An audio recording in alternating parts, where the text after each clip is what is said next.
Today मध्ये आपलं स्वागत आहे। प्रभाग क्रमांक 29 मधून आता तुम्ही निवडणुकीच्या रिंगणात उतरले आहेत। तर प्रभाग क्रमांक 29 चा हवा तसा आणि हवा तेवढा विकास झालाय का असं तुम्हाला एकूण वाटतं? सर्वप्रथम प्रभाग क्रमांक 29 मध्ये आयरेगाव, तुकाराम नगर, सुनील नगर आणि पीएनटी कॉलनीचा भाग हे 4 वॉर्ड आहेत। हे चारही वॉर्ड तसं बघाल तर भारतीय जनता पार्टीच्या विचारधारेशी जोडलेले आहेत। इथे 2015ला आयरेगावातनं मी भारतीय जनता पार्टीचा लोकप्रतिनिधी म्हणून, तुकाराम नगरमधनं नितीन पाटील भारतीय जनता पार्टीचे लोकप्रतिनिधी म्हणून आणि सुनील नगरमधनं अलकाताई म्हात्रे भारतीय जनता पार्टीच्या प्रतिनिधी म्हणून आम्ही निवडून आलो। आणि चौथा जो पीएनटीचा भाग आहे इथे अपक्ष उमेदवार रुपाली रवी म्हात्रेताई या निवडून आल्या होत्या। तसं बघाल तर हा पूर्ण बालेकिल्ला हा भारतीय जनता पार्टीचा आहे। इथे दुसरा कोणताही पक्ष 2015 पासून नाहीये। आता कसं आहे, भारतीय जनता पार्टीमधनं 3 तिकीटं मिळू शकली नाही, तर तो एक कारण आहे की ते दरवेळी जे पक्ष बदलण्याचा, दर 5 वर्षात वेगवेगळ्या पक्षातून निवडणूक लढण्याचा ज्यांना जी सवय लागलेली आहे, तर त्यांनी भारतीय जनता पार्टीची साथ सोडली आणि भाजपची साथ सोडून जो पक्ष त्यांना 3 तिकीटं देऊ शकेल त्या पक्षामध्ये ते गेले आणि त्या पक्षाने सर्वकडे महायुती असताना फक्त या प्रभागामध्ये मैत्रीपूर्वक लढतच्या नावाने त्यांना 4 एबी फॉर्म दिले। तर त्यांना 4 उमेदवारी दिल्यामुळे आमच्याही पक्षातील 4 सक्षम उमेदवार दिले। त्याच्यामध्ये 2 ऍडव्होकेट आहेत, मी ऍडव्होकेट आहे, आमच्या कविताताई मिलिंद म्हात्रे या ऍडव्होकेट आहेत आणि आर्या ओमनाथ नाटेकर या ऑटोमोबाईल इंजिनियर आहेत आणि अलकाताई या 2 टर्म नगरसेविका आहेत, तर त्यांना अनुभव आहे। तर भारतीय जनता पार्टीने 4 सक्षम आणि स्वच्छ प्रतिमेचे चेहरे लोकांसमोर नेलेले आहेत। आणि समोर काय आहे, तर समोर घराणेशाही आहे, समोर दडपशाही आहे, समोर हुकुमशाही आहे। एका घरातनं एक पक्ष 3 कॅन्डिडेट देतो। 3 कॅन्डिडेट कुठे राहतात, ते आयरे रोडला तुकाराम नगरच्या एका भागमध्ये राहत आहे।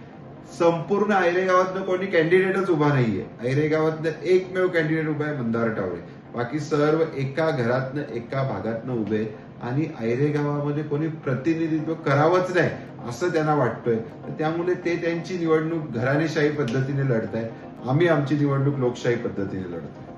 कल्याण डोंबिवली महानगरपालिकेमध्ये शिवसेना आणि बीजेपी यांची युती झालेली आहे। सर्वच ठिकाणी युतीने लढवले जात आहेत, पण तुमच्याच प्रभागामध्ये ही युती का होऊ शकली नाही? कसं आहे, जेव्हा एखादा माणूस पक्ष बदलून दुसऱ्या पक्षात जातो तेव्हा त्यांना काहीतरी कमिटमेंट्स असतील। आता आमच्या पक्षाने स्पष्ट सांगितलं की आम्ही 1 पेक्षा जास्त तिकीट कोणाला देऊ शकणार नाहीये। तर त्याच्यामुळे ते जेव्हा महाविकास आघाडीची गव्हर्नमेंट होती ते त्या पक्षामध्ये गेले, शिवसेनेमध्ये गेले। आता शिवसेनेमध्ये जाताना त्यांना काय कमिटमेंट्स होते ते मी नाही सांगू शकत। जर युती धर्म सगळीकडे आहे, ठाण्यात आहे, कल्याण डोंबिवलीत आहे, बीएमसीला आहे, तर तो इकडेही असला पाहिजे होता। परंतु युती धर्माच्या पुढे परिवारवादासमोर एखादा प्रादेशिक पक्ष माघार घेतो आणि त्यांची बालहट्ट त्यांचा पूर्ण करतो आणि घरात 3 तिकीटं देतो। तर भारतीय जनता पार्टी जर 2च लढले असते तर 2 अपक्षचे समर्थन आम्हाला घेऊन निवडणूक लढावी लागली असती। त्यामुळे ते दुपारी जेव्हा 2 वाजता एबी फॉर्म घेऊन तिथे पोहोचले त्याच्यानंतर आम्ही बघितलं की हे चित्र काहीतरी वेगळं आहे आणि त्यामुळे आम्ही आमच्या पक्षाला सांगितलं की असं असं घडत आहे। तर आमच्या पक्षाने देखील 4 उमेदवार दिले।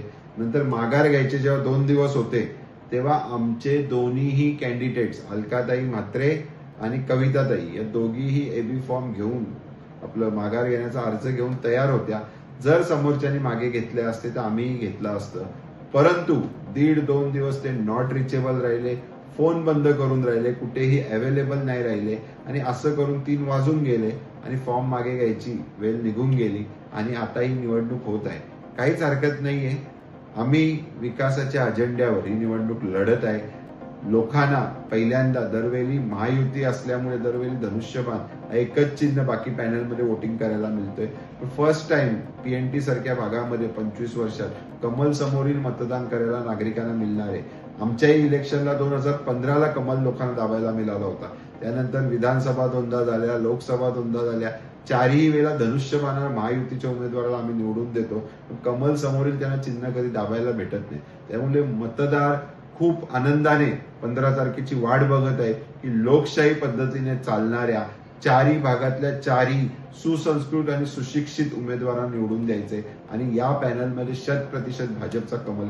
मागील निवडणुका ह्या 2015ला झाल्यात आणि त्याच्यानंतर 10 वर्षानंतर आता निवडणुका होत आहेत. दोन्ही निवडणुकांमध्ये बराचसा तफावत जाणवत आहेत. एकूण आता पॅनल सिस्टीम आलेली आहे. तर ह्या सर्वांबाबत आपण एकूण काय सांगाल की त्याच्यामुळे मतदारांमध्ये बराचसा संभ्रम आहे का? खरं तर नगरसेवक म्हणून 2015ला नोव्हेंबरला इलेक्शन झाली. 16, 17, 18, 19 4च वर्ष काम करण्याची खरी संधी मिळाली. 20 मध्ये कोरोना सुरू झाला, त्यामुळे महासभा वगैरे काही होऊ शकल्या नाही. तर आमची ही ऍक्च्युअल टर्म जर तुम्ही पकडली तर ती 4 वर्षाची होती. परंतु 4 वर्षाच्या या टर्म मध्ये आम्ही 2025 पर्यंत लोकांना कधीच हे जाणवून दिलं नाही की आमची टर्म संपली आहे, आम्ही आता काम करू शकत नाहीये, इलेक्शन जवळ आल्यावर बघू, इलेक्शन लागतील तेव्हा बघू, असं न करता 2025 ने आता इलेक्शन लागेपर्यंत आम्ही लोकप्रतिनिधी असल्यासारखेच, मी झालो, अलकाताई झाले, आम्ही काम करत राहिलेलो आहे. त्यामुळे निवडणुका हा 15 दिवसाचा हे असतो, बाकी आमचं 365 डेज लोकांच्या सेवेमध्ये आम्ही तत्पर असतो. आम्ही निवडणुका आल्यावर निवडणूक कार्यालय उघडत नाही. आमचा जनसंपर्क कार्यालय 365 डेज लोकांसाठी खुला असतो आणि त्याच्यामुळे इथे येणं हे लोकांना स्वतःच्या घरी आल्यासारखं फील होतं आणि इतकं चांगलं वातावरण वॉर्डात आहे. आयरे गावाचा विकासाचा अजेंडा, सुनील नगरचा रोल मॉडेल घेऊन आम्ही पुढे जात आहे आणि नक्कीच मतदार आमचं खूप जोराने जोमाने स्वागत करत आहे. खरोखरच तुमच्या प्रभागामधलं जे सुनील नगर आहेत, एक टॉपमोस्ट आहेत, आदर्श घेण्यासारखा प्रभाग आहेत. त्या आदर्शाच्या धर्तीवरतीच इथल्या सर्व कल्याण डोंबिवलीचे प्रभाग असावेत अशी सगळ्यांचीच अपेक्षा आहे. तुम्ही तुमचं विजन कशा पद्धतीने ठेवलं आहे? बघा, आयरेगाव 2015च्या आधीचा जो आयरेगाव होता आणि आताचा जो आयरेगाव आहे ह्याच्यामध्ये जमीन आसमानाचा फरक आहे. 15च्या आधी एका घराणेशाहीखाली आयरेगाव सुद्धा दाबला गेला होता. 2015 मध्ये लोकांनी विकासाच्या अजेंड्यावर मला निवडून दिलं. तर निवडून दिल्यानंतर पाण्याची समस्या आयरेगावातनं मी ऑलमोस्ट संपवली. 15 लाख लिटरचा जलकुंभ बांधला. आयरे रोड पासून तर आयरे गावापर्यंत 1.5 किलोमीटर लांबीची आणि 15 इंच रुंदीची जलवाहिनी टाकली. जवळपास आयरे गावामध्ये 3 सभागृह असे बांधले जिथे गरिबाचे लग्न बाकी कार्य होऊ शकतात. आयरे गावामध्ये लायब्ररी आहे, आयरे गावामध्ये आरोग्य केंद्र आहे, आयरे गावामध्ये तलाव आहे, आयरे गावामध्ये स्मशानभूमी आहे. आयरे गावामध्ये 2015च्या आधी 0 रस्ते कॉन्क्रीटचे होते. आज आयरे गावामध्ये जवळपास 10 रस्ते कॉन्क्रीटचे झालेले आहेत. आयरे गावाच्या ऑलमोस्ट समस्या, ज्या बेसिक गटर वॉटर मीटर जो प्रकार आहे हा ऑलमोस्ट सोडवून बरीचशी विजनरी कामं, म्हणजे जिम, पर्टिक्युलर सांगायचं जिम, आज 150 मुलं जिम मध्ये फ्री मध्ये व्यायाम करत आहेत. आरोग्य केंद्र जवळपास 150 पेशंट्स रोज तिथे उपचार घेत आहेत. आणि आयरे गावातली तुम्ही महापालिकेची शाळा बघा, आयरे गावातले तुम्ही रोड्स आता बघा, तर खूप, म्हणजे माझ्याकडे स्लम एरिया आहे ज्योतिनगर सारखा, तिथे ज्योतिनगरच्या सुरुवातीपासून तर शेवटपर्यंत रस्ता हा कॉन्क्रीटचा झालेला आहे. पहिल्या कनेक्शन पासून तर शेवटच्या कनेक्शन पर्यंत ज्योतिनगरच्या पाणी पुरवठा होत आहे. बालाजी गार्डनच्या पुढे जर आपण गेलो तर तिथे लोकांना असं वाटायचं आधीच्या लोकप्रतिनिधी की माणसंच राहत नाही. त्यांना सांगायचं तुमची जर तुम्हाला इथे राहायचं नसेल तर तुम्ही सुसाईड करा किंवा गाव सोडून जा, या भाषेत सांगितलं जायचं.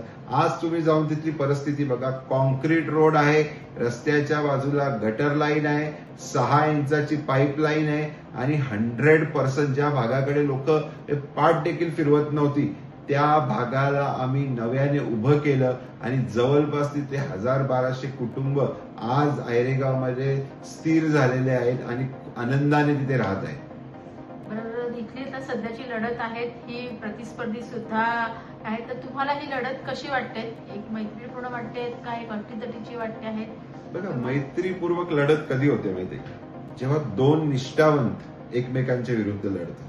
आमच्या पक्षाने एका निष्ठावंत कार्याला तिकीट दिले, तिकडनं दिले. आपण बोलू शकतो की 2 निष्ठावंतांमध्ये कोणाला द्यायचं म्हणून दोघांना सांगितलं तुम्ही लढा आणि तुम्ही ठरवा, तर आपण बोलू शकतो की ती लढत आहे. ही निष्ठावंतांची लढाई नाही. आम्ही निष्ठावंत आहोत.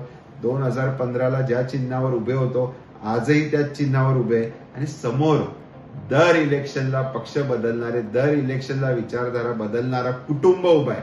ही लढाई एका घराणेशाही विरुद्ध लोकशाहीची आहे. त्यामुळे ही मैत्रीपूर्वक नाहीये, ही लढाई एक कुटुंब जो स्वतःला आजही इथला सावकार समजतोय, एक कुटुंब जो आजही इथला स्वतःला मालक समजतोय, त्याच्या विरुद्ध आम्ही लोकशाही पद्धतीने निवडणूक लढत नाही.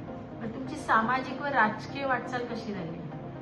मी 2007 साली 8 साली जेव्हा मी कॉलेज लाईफचं शिक्षण घेत होतो तेव्हा मी आयरे गावातल्या महापालिकेच्या शाळेमध्ये जवळपास 3 वर्ष इथल्या विद्यार्थ्यांना मोफत इंग्लिश आणि कॉम्प्युटर विषय रोज 1 तास शिकवायचो माझ्या कॉलेजवरनं येताना. तिथून माझी सुरुवात झाली आणि हे शिकवत असताना जेव्हा पॅरेंट्स मुलांना सोडायला यायचे, न्यायला यायचे, तेव्हा त्यांच्याशीच त्यांच्या समस्यांबद्दल जेव्हा चर्चा करायचो तेव्हा असं वाटायला लागलं की कॉलेज नंतर जर मी खरोखर मला लोकांसाठी आणखीन काहीतरी करायचंय तर जर मी पॉलिटिक्समध्ये जर मी ऍक्टिव्ह झालो आणि जर मला ते जमलं तर मी या विद्यार्थ्यांबरोबर आणखीन बऱ्याच लोकांसाठी काहीतरी चांगलं करू शकतो. तिथून माझी सुरुवात झाली. 2015ला माझ्या पक्षाने भारतीय जनता पार्टीने मला अधिकृतरित्या उमेदवारी दिली. प्रचंड मताने आयरे गावातील नागरिकांनी निवडून दिलं आणि ज्यासाठी निवडून दिलं होतं पाणी, रस्ते या समस्या आमच्या सोडवाव्या प्लस काहीतरी विजनरी काम करावं ते मी करून दाखवलं. आणि तेच जर तुम्हाला सांगायचं तर बाजूला 30 वर्ष एका घरामध्ये तुकाराम नगरचा वॉर्ड आहे, तिथे एकही विजनरी काम दाखवण्यासारखं नाहीये. म्हणून कुठेतरी चेंबर तुटलेला शोधतायत, कुठे पाईप लिकेज आहे का शोधतायत, कुठेतरी आयरे आणि भोपरच्या मध्ये पडीत असली शेती जमीन तिथं दाखवतात, हे बघा आयरे गावाचा विकास. त्यामुळे यांच्याकडे स्वतःच्या वॉर्डातला दाखवण्यासारखं काहीच नाहीये की आपण ज्याला सांगू शकतो 30 वर्षात हो हे मी केलेलं आहे, हो हे माझं कार्य, अशी एक गोष्ट नाहीये. गेल्या 30 वर्षामध्ये 1 रोड कॉन्क्रीटचा करायला घेतलाय आणि गेल्या 1.5 वर्षापासून टप्प्याटप्प्याने 50-50 मीटर करतायत जेणेकरून लोकांना वाटावं काहीतरी काम सुरू आहे. तर काहीही विजन नाही, काहीही एक काय म्हणतो आपण एक पुढची प्लॅनिंग नाही. फक्त दिशाभूल करायची. मुद्दाम स्ट्रीट लाईट वाल्याला सांगायचं की स्ट्रीट लाईट बंद कर, 2 महिने माझ्याकडे कंप्लेंट येऊ दे, मग मी फोन करेन, माझे कार्यकर्ते तिथे येऊन उभे राहतील आणि मग मी स्ट्रीट लाईट लोकांची कंप्लेंट आल्यावर सुरू करेन आणि मग मी लोकांकडनं धन्यवादचा मेसेज घेईन आणि माझी पाठ थोपटून घेईन. हे 30 वर्ष सुनील नगर आपलं तुकाराम नगरला सुरू आहे आणि हे आता तुकाराम नगरच्या जनतेने ठरवले की यावेळी परिवर्तन घडवायचं. विकासाला जो आयरे गावामध्ये 10 वर्षात घडलंय, जे 15-20 वर्ष सुनील नगरला घडत आहे त्या गोष्टी बरोबर जायचं. यावेळी 100% भारतीय जनता पार्टीचे 4ही उमेदवार निवडून येणार आणि तुकाराम नगरला आम्ही विकासाच्या दिशेने घेऊन जाणार. 15 जानेवारी रोजी मतदान होत आहे, तुम्ही मतदारांना काय आव्हान कराल? मी मतदारांना सांगेन की यावेळी अशा व्यक्तीला निवडून जातो तुमच्यासाठी कंबर कसून काम करेल, कमरेला रिव्हॉल्व्हर लावून काम करेल, भयचं वातावरण करेल, दादागिरी करेल, सावकारगिरी करेल, तुमचे स्टॅम्प पेपरवर प्रॉपर्टी हडपून घेईल, हजारो कुटुंब उद्ध्वस्त केले तशाना उद्ध्वस्त करेल. अशांना निवडून न देता 2 ऍडव्होकेट, 1 ऑटोमोबाईल इंजिनियर आणि 1 अनुभवी नगरसेविका असे 4 सक्षम चेहरे माननीय आमचे नेते प्रदेश अध्यक्ष रवींद्र चव्हाण साहेबांनी तुमच्या समोर आणलेले. तर हे 4ही चेहरे असे त्यांचा कान पकडून तुम्ही त्यांच्याकडनं काम करून घेऊ शकता. तर सर्वसामान्यांमध्ये वावरणारे, सर्वसामान्यांसारखे वागणारे असे कार्यकर्त्यांना यावेळी त्या सभागृहात पाठवा आणि जो काय परिवर्तन असतो, जो काय विकास असतो, जो आम्ही आयऱ्यात आणि सुनील नगरला दाखवून दिलाय तो 100% आम्ही तुकाराम नगर आणि PNT